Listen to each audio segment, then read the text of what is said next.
comparer les islams de tel pays, tel pays, tel pays, mais je vais le faire quand même. Vous savez, moi, je n'ai pas grandi en France, je suis pas née en France, j'ai grandi dans d'autres pays. Et la première fois que j'ai posé mes pieds en France, j'avais 22 ans. Donc ça remonte à quelques années quand même. Et bref, récemment, là, quand j'étais en Malaisie, j'ai rencontré ce monsieur-là, Roslan, qui était guide à la mosquée. Donc il nous a raconté un peu son histoire. Il était ingénieur, il a fait ses études en Angleterre. Et pendant qu'il vivait en Angleterre, il a beaucoup voyagé en Europe, etc. Et à sa retraite, il est rentré en Malaisie et maintenant, il est bénévole, donc il le fait gratuitement, il est guide à la mosquée. Et il nous a dit pourquoi il faisait ça. Et écoutez bien, hein, il a dit c'est parce qu'il y a beaucoup d'étrangers qui viennent visiter, etc., visiter les mosquées, et donc c'est pour montrer aux étrangers la beauté de l'islam, et pourquoi pas leur montrer que ils peuvent eux aussi faire partie de cette communauté. Et dans son discours, déjà, quand il faisait, enfin, quand il nous montrait la mosquée, qu'il nous parlait de l'islam, etc., dans son discours, il était tellement bienveillant. Et on était avec un groupe de japonaises et de thaïlandaises. Donc, nous, on était les seules musulmanes.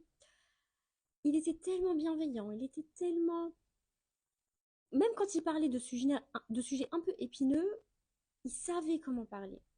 Et donc, franchement, imaginez-vous que Allah décide de guider des gens à travers vous, mais que au lieu de les inspirer à s'intéresser à l'islam ou à revenir vers Allah, vous les éloignez juste à cause de votre comportement, à cause de votre jugement, à cause de comment vous véhiculez l'image de l'islam.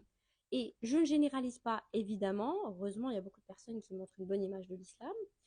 Mais il y a beaucoup de personnes qui ne le font pas, malheureusement, et dans certains pays. J'ai pas envie de rentrer dans les détails, mais voilà.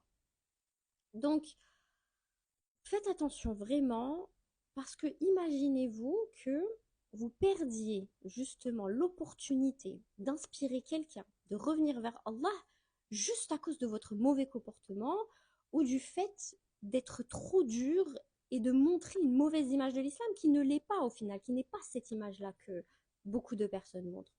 Donc faites en sorte vraiment d'être bienveillant, de donner une bonne image de l'islam et comme ça vous inspirerez beaucoup de gens et vous passerez pas à côté de la bénédiction et de la beauté de d'inspirer les gens à revenir vers Allah.